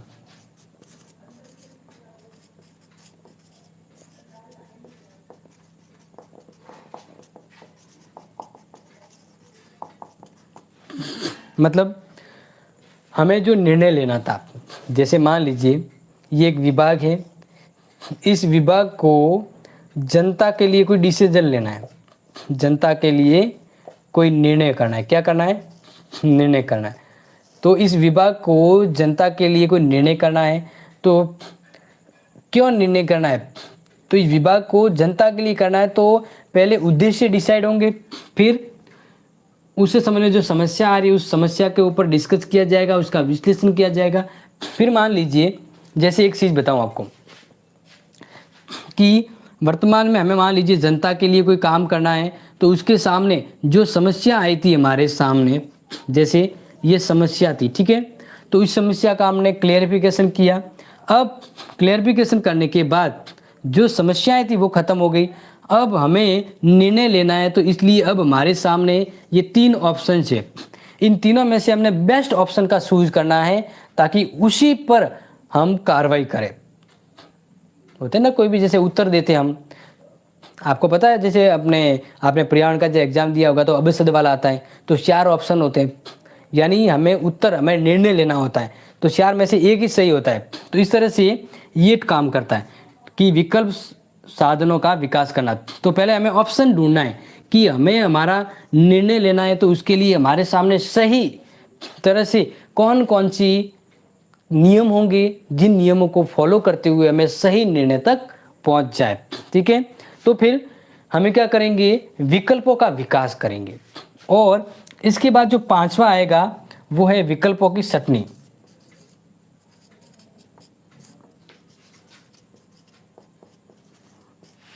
अब हमें बेहतर निर्णय लेना है, तो अब हमारे सामने जो 3 ऑप्शंस है, यानी कहते हैं ना एक अच्छा काम करना है तो 3 प्लानिंग है, 3 प्लान हमारे सामने है, तो उस 3 प्लान में से हमें 2 प्लान काटने होंगे और सर्वश्रेष्ठ प्लान को हमें सिलेक्ट करना है।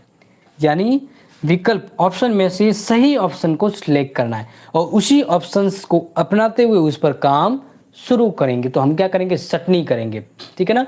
सही ऑप्शन को सिलेक्ट करेंगे और उसके बाद सर्वश्रेष्ठ विकल्प का चयन करना। फिर ये सटनी करने के बाद जो सही विकल्प है जिस पर हमें कानून बनाना है, निर्णय लेना है, वो ऑप्शन हमारे पास आ जाएगा, यानी सर्वश्रेष्ठ विकल्प का चयन।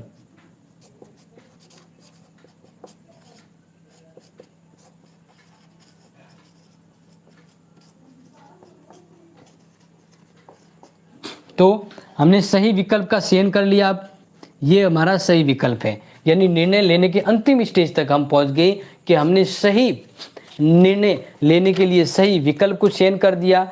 अब जो विकल्प हमने चयन किया है, अब यही हमारे लिए नियम कायदे या नियम बनाने के लिए जरूरी है। तो फिर इसके ऊपर हम क्या करेंगे, क्रियान्वयन करेंगे। यानी ये हमने डिसीजन ले लिया है, ये निर्णय हमने ले लिया है, तो इस निर्णय का क्रियान्वयन करना है। क्या करना है, क्रियान्वयन। तो है निर्णयों का क्रियान्वयन।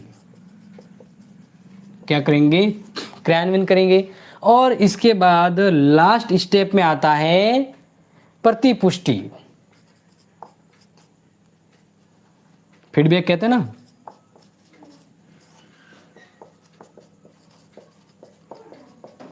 तो देखिए, हमने एक निर्णय लिया, अब इस निर्णय को हमने लागू किया। निर्णय को यानी कोई कानून जैसे हो, कोई कानून हमने लिया, मतलब कोई कानून बनाया, अब कानून को लागू कर दिया। लागू करने के बाद फिर देखा जाएगा ये कानून लोगों के लिए फ़ायदेमंद है या नहीं, या उस कानून पर कोई नियंत्रण रखना है या नहीं रखना है।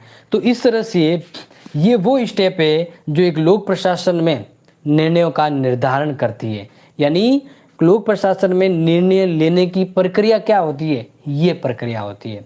तो आई होप आपको ये चीज़ समझ में आई होगी, क्योंकि एग्ज़ाम के लिए काफ़ी इम्पोर्टेंट थी। अब मैं आपको बताने वाला हूँ कि एक अच्छे निर्णय के आधार क्या हैं।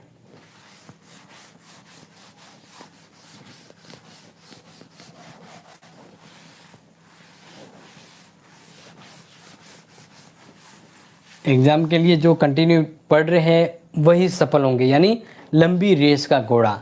तो आपको अगर सफल होना है तो लंबी रेस के घोड़े की तरफ रहना है, क्योंकि ये मैराथन क्लास आपके लिए है। अगर आप लंबे समय तक जुड़ के हर चीज़ को देखेंगे तो आप लंबी रेस के विजेता कहलाओगे। तो बात करते अच्छे निर्णय, एक अच्छे निर्णय के आधार।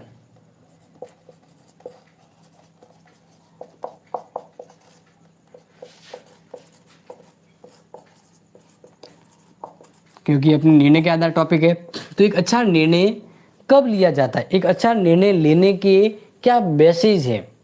हम कोई भी निर्णय लेते हैं तो हम किस आधार पर लेते हैं, किस बेस पर हम कोई निर्णय लेते हैं। अच्छा निर्णय लेने के लिए क्या आधार होना चाहिए। तो यहाँ पर मैं कुछ एक पॉइंट आपको फटाफट से समझाऊंगा, नोट कर लीजिएगा। तो हम जब भी कोई निर्णय लेते हैं तो सबसे पहले आर्थिक आधार देखा जाता है।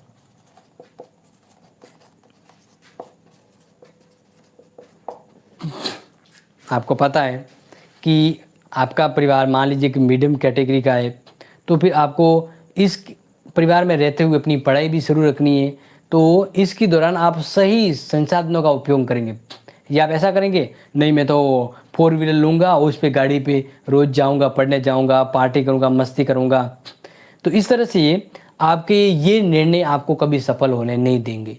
एक अच्छा निर्णय, समझ में आ रहा ना, एक अच्छा निर्णय लेने से पहले हमें अपनी आर्थिक स्थिति देखनी होती है। तो एक सरकार भी जब कोई कार्य करती है, जब कोई योजना लाती है या जब कोई घोषणा करती है, तो उससे पहले वह देखती है कि मैं ये घोषणा पूरी कर पाऊंगी, क्या मैं ये योजना ला रही हूँ इस योजना को पूरा कर पाऊंगी। क्योंकि एक देश के पास, एक राज्य के पास अगर पैसों के संसाधन की कमी है तो वह उटपटांग निर्णय नहीं कर सकती। उसे कहता है ना, उतने ही पाँव पछाड़िए जितनी लंबी सॉल, यानी सादर हो। तो बिल्कुल एक अच्छा निर्णय यही होता है कि जितनी सादर है उतने ही पैर पछाड़ना है। ठीक। ठीक है ना, एक आर्थिक आधार देखा जाता है। एक अच्छे निर्णय लेने के लिए सबसे जरूरी है आर्थिक आधार, दूसरा वैधानिक आधार, वैधानिक मतलब कानूनी आधार, कि भाई कानूनी रूप में हम जो कर रहे हैं वो सही है नहीं है या नहीं, यानी हम निर्णय लेने वो कानून के अकॉर्डिंग ही आ रहा है ना, ऐसा नहीं कि हमें उठपटांग निर्णय ले ले और जिससे हमें कानून या दंड के भागीदार हो जाए। तो एक अच्छा निर्णय लेने के लिए हमें कानून, नियम, विधियों को समझना होगा। और अच्छा निर्णय तभी अच्छा कहलाता है जब वो समाज समानता के आधार पर हो, कि हम ऐसे कहेंगे सामाजिक आधार। एक अच्छा निर्णय तभी अच्छा होता है, जैसे मान लीजिए एक ऑफिस में हमने निर्णय लिया कि हम एक गौशाला है उसको इस ऑफिस में काम करने वाले 10 व्यक्ति, हर एक व्यक्ति 5,000 रुपये दान करेगा। ये किसने डिसीजन लिया? एक सबसे वरिष्ठ अधिकारी ने निर्णय लिया। तो ऐसा निर्णय दूसरों को प्रभावित करेगा, क्योंकि हर व्यक्ति की तो उस ऑफिस में बराबर सैलरी है नहीं, हर कोई 50,000 कमा नहीं रहा है। जैसे मान लीजिए सुपर अधिकारी है वो 50,000 कमा रहा है, लेकिन उस ऑफिस में काम करने वाला क्लर्क और जो बाबू है वो तो उसकी महीने की तनख्वाह ही मान लीजिए 5 या 7,000 आ रही होगी, और उसे भी उस निर्णय में शामिल कर दिया कि आपको भी 5,000 देने हैं। तो ऐसा निर्णय अच्छा नहीं होगा, फिर मन मुटाव हो जाएगा। तो एक सरकार जब निर्णय लेती है तो उसे समाज में देखना होगा। एक सरकार ने निर्णय लिया कि वे इतनी आय वाले टैक्स भरेंगे, अब यहाँ पर सरकार को देखना होगा कि कितनी आय के लोग, कितनी अमीर, कितने गरीब हैं, समाज का स्तर क्या है, कितनी भेदभाव है, उस आधार पर सरकार को भी योजना लाती है और लोक सेवक काम करते हैं। तो समाज को और समाज की स्थिति को देखना होता है। समझ में आ रहा है कि नहीं आ रहा है? अब आगे बात करते हैं, जो इम्पोर्टेंट है उसको देखते हुए नेक्स्ट आपको बताऊंगा। अपनी ये जो क्लास है अभी लास्ट 5 मिनट और चलेगी, इसके बाद समाप्त हो जाएगी, ठीक है। नेक्स्ट है अधिकार और स्वीकृति।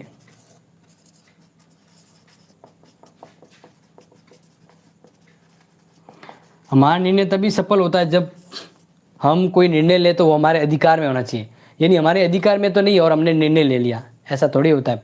हमें 1 रुपये खर्चने का अधिकार नहीं और हमने दूसरों को कह दिया कि 1,000 रुपये खर्चो, तो ऐसा निर्णय फालतू मजाक क्या होता है। और हम जब भी निर्णय लेते हैं तो ये निर्णय तभी सफल होते हैं जब एक बड़ा अधिकारी निर्णय लेता है और छोटे अधिकारी जब उस निर्णय को मानते हैं, तभी अच्छा निर्णय कहा जाता है। बड़े अधिकारी ने मन मुताबिक निर्णय ले लिया, जैसे ये गोदान को 5,000 रुपये देना, तो ये निर्णय सफल होगा क्या? नहीं। तो एक निर्णय तभी अच्छा निर्णय कहलाता है जब उसके अधीनस्थ अधिकारी उस निर्णय को माने, अपने मन से उसके ऊपर काम करे, तभी निर्णय एक अच्छा निर्णय कहलाता है। इसके अलावा बात करें कि निर्णय तभी अच्छा कहलाता है जब उद्देश्यात्मक हो, उद्देश्यात्मक एवं यानी उद्देश्य से परिपूर्ण। हम जो भी कोई काम करते हैं तो किसी न किसी उद्देश्य को लेकर करते हैं, तो निर्णय तभी अच्छा होता है जब किसी उद्देश्य से संबंधित हो एवं उचित समय पर लिया जाए। कहते हैं ना, चुड़िया सूख के खेत अब पछताने से काई हो, यानी आग लगती है और तब हम डिसीजन लेते हैं कि भाई कुआं खोद दे, तो भाई पहले खोद दिया करते तो ये नौबत तो नहीं आती। तो कहने का मतलब है एक अच्छा निर्णय, सफल निर्णय लेने की पहली आधार बेस अच्छा गुण होता है कि निर्णय वही अच्छा कहलाता है जो उचित और सही समय पर लिया गया हो और बुद्धिमत्तापूर्ण, व्यवहारिक और उत्तरदायित्व से लिया जाना चाहिए। अब हर्बर्ट साइमन और निर्णय प्रक्रिया के बारे में कुछ एक पॉइंट आपको समझा देता हूँ एग्जाम के हिसाब से।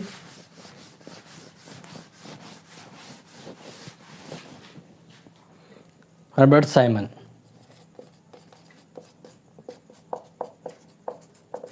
हर्बर्ट साइमन एवं निर्णय प्रक्रिया।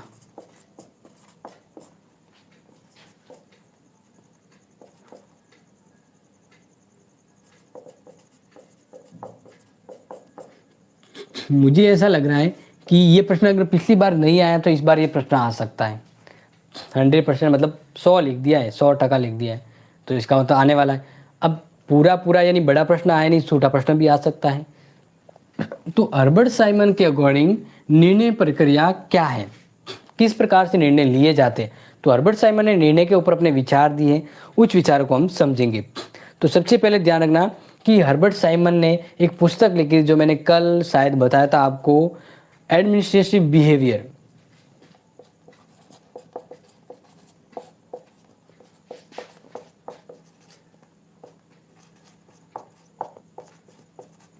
Administrative behaviour.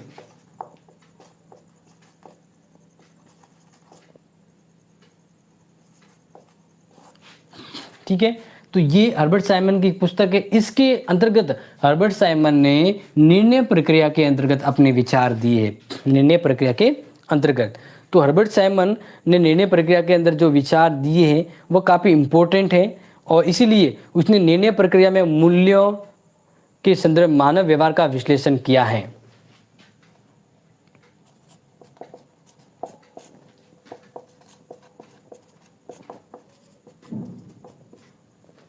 निर्णय प्रक्रिया में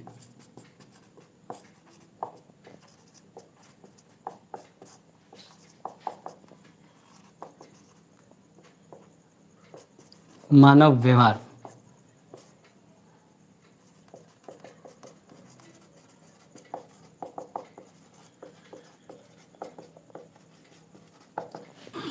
ठीक है, ये काफ़ी इम्पोर्टेंट है, इसको आप समझिएगा कि एग्ज़ाम के हिसाब से ये बहुत बहुत ज़रूरी होता है। तो ये एग्ज़ाम के हिसाब से इसलिए इम्पोर्टेंट है क्योंकि एग्ज़ाम में ऐसे प्रश्न आते रहते हैं, और मैंने इसलिए यहाँ पर 100% लिख के दिया है क्योंकि ये प्रश्न आपके एग्ज़ाम में मान लो छप गया है, एग्ज़ाम में मान लो छप गया है। अब आपको इंतज़ार करना है उस दिन का जिस दिन ये एग्ज़ाम होगा, जिस दिन ये एग्ज़ाम होगा। तो अब इसलिए हम आपको पहले ही बता देते हैं कि ये आपके लिए बहुत ज़रूरी है और एग्ज़ाम में आने वाला है। क्या है ये? एग्ज़ाम में आने वाला है। तो जब एग्ज़ाम में आने वाला है तो इस अकॉर्डिंग आपको मैं ये समझा रहा हूँ, और जैसा कि आपको समझ में आ गया होगा। तो अब बात करते हैं कि उसने यानी हर्बर्ट साइमन ने निर्णय प्रक्रिया में मूल्यों को मानव व्यवहार के संबंध में निर्णय लेने के लिए कहा है कि एक मानव का जैसा व्यवहार होता है उसी अकॉर्डिंग उसे मूल्य प्रदान किया जाना चाहिए। यानी एक अच्छा निर्णय तभी अच्छा निर्णय कहलाता है जब मानव मूल्यों को महत्व दिया जाए।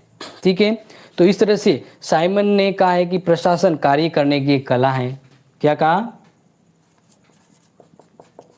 प्रशासन कार्य करने की कला है। प्रशासन क्या है कि कार्य करने की एक कला है, तो इस कला के अकॉर्डिंग ही निर्णय लिए जाने चाहिए। एक व्यक्ति में जैसी कला है उस अकॉर्डिंग उसे उस निर्णय में भागीदार बनाया दिया जाए। ठीक है, क्योंकि उन्होंने यानी हर्बर्ट साइमन ने उन प्रक्रियाओं या विधियों पर बल दिया है जिससे कार्रवाई सुनिश्चित होती है। तो प्रशासनिक विश्लेषण में उस चयन पर पर्याप्त ध्यान नहीं दिया गया जो कार्रवाई से पहले किए गए थे। तो ध्यान दीजिएगा कि हर्बर्ट साइमन ने इस बात पर बल दिया है कि निर्णय से अभिप्राय तथ्य और मूल्य को उचित योगदान देना। नेक्स्ट यहाँ पे पॉइंट के अकॉर्डिंग बता रहा हूँ हर्बर्ट साइमन के निर्णय प्रक्रिया के अंतर्गत। तो ध्यान देना है कि निर्णय से अभिप्राय, एक निर्णय का मतलब होता है कि तथ्य एवं मूल्य तत्वों का उचित योग।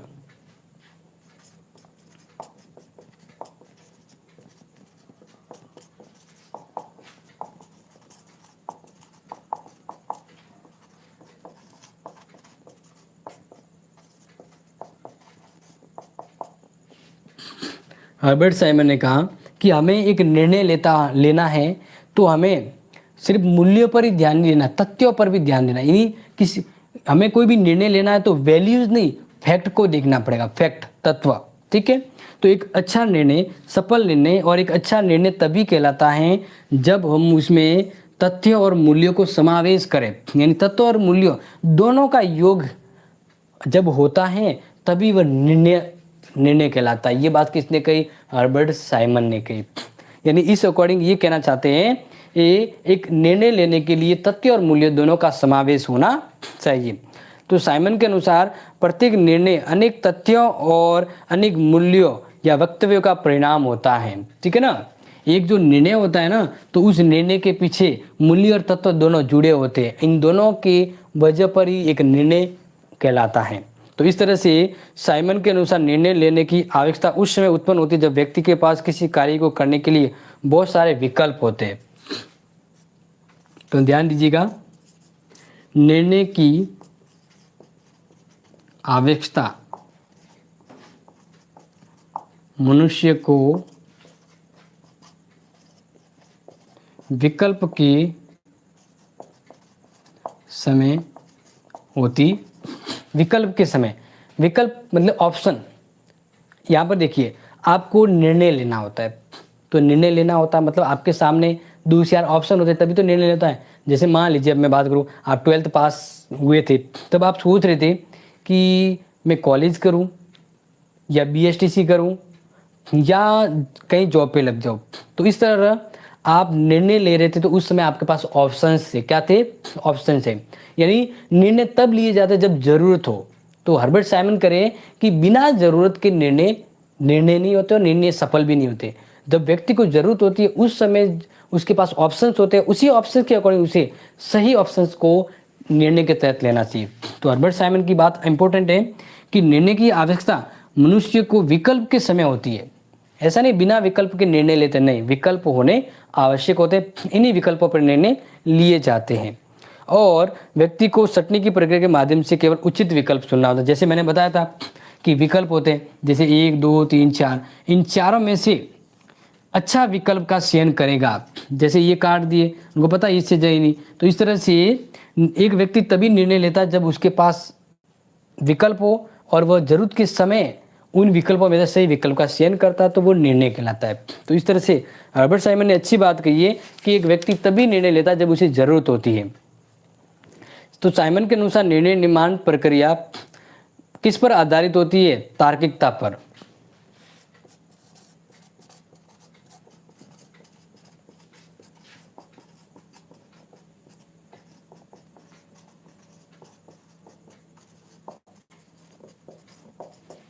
देखिए यहाँ पर जो समझा रहा हूँ कि निर्णय निर्माण प्रक्रिया तार्किकता पर आधारित होती है। यानी हम जो भी निर्णय लेते हैं ना, वैसे तर्क वितर्क करते हैं। जैसे मान लीजिए आपको फ़ोन लेना है, क्या लेना है? एक फ़ोन लेना है। तो आप कहेंगे कि भाई मेरे पास 15,000 रुपये और 15,000 के हिसाब से मुझे फ़ोन लेना है। तो फिर कंपेयर करेंगे भाई 15,000 की रेंज में कौन कौन से फ़ोन आ रहे हैं, ये इतनी GB का, इतनी रैम का, इस कंपनी का, ये फीचर्स है। तो इस तरह से आपके सामने विकल्प आएंगे और उसमें से एक अच्छा विकल्प का आप चयन करेंगे। क्या करेंगे? अच्छा विकल्प का चयन करेंगे। तो इस तरह से निर्णय निर्माण प्रक्रिया में आप क्या करते हैं? तर्क वितर्क करते हैं, रीजनिंग करते हैं और सही डिसीजन पर पहुंचते हैं। तो इस तरह से आपको हर्बर्ट साइमन की बात समझ में आ गई होगी। साइमन का कहना है कि निर्णय के तथ्यात्मक पक्ष पर प्रबंध का निर्देशन कार्यक्षमता की कसौटी पर होना चाहिए। यानी साइमन के अकॉर्डिंग निर्णय है वह संयोजित और असंयोजित होते हैं।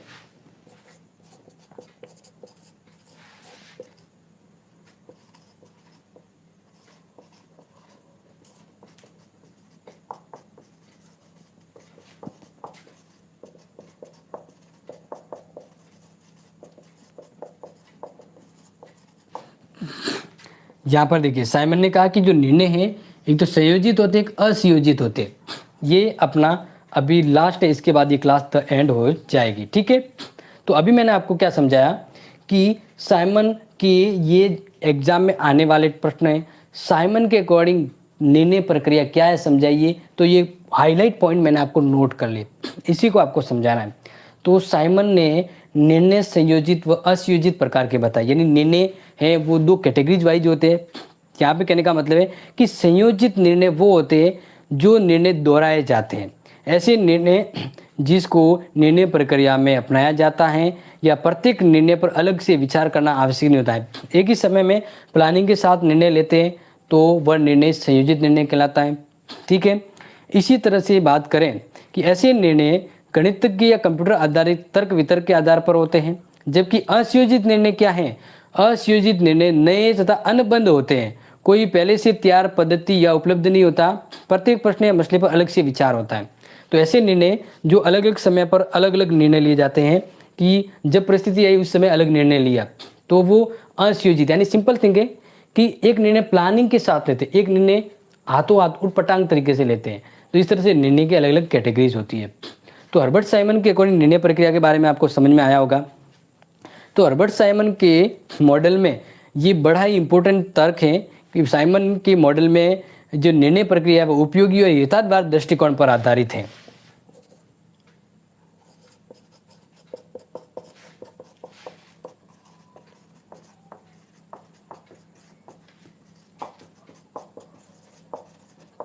ठीक है, तो इस तरह से अपना हर्बर्ट साइमन होता है पूरा। हर्बर्ट साइमन की ये निर्णय प्रक्रिया है वह किस तरह से उपयोगिता के आधार पर, यानी इसने निर्णय प्रक्रिया के विचार तभी दिए जब उपयोगी होते हैं। निर्णय तभी उपयोगी होता है जब जरूरत हो, तो इसका मतलब निर्णय प्रक्रिया के बारे में इनके विचार उपयोगी है और यथार्थवादिता पर आधारित है। ऐसे ही आलतू फालतू नहीं दिए, ये एक्चुअल में रियलिटी वाले विचार हैं। क्योंकि मतलब कोई होता है ना कि एक तो क्या अपने विचार देता है कि भाई ये होना चाहिए फलाना डिगरा वगैरह, तो ऐसे विचार देना जो हकीकत में काम नहीं आने वाले, ऐसे विचार कहलाते हैं आदर्शवादी। लेकिन हर्बर्ट साइमन के जो विचार है वो यथार्थवादी, एक्चुअल में ये काम करते हैं। तो इस तरह से निर्णय प्रक्रिया के बारे में हर्बर्ट साइमन के विचार आपके दिमाग में बैठ गए होंगे, ये काफ़ी इंपॉर्टेंट थे।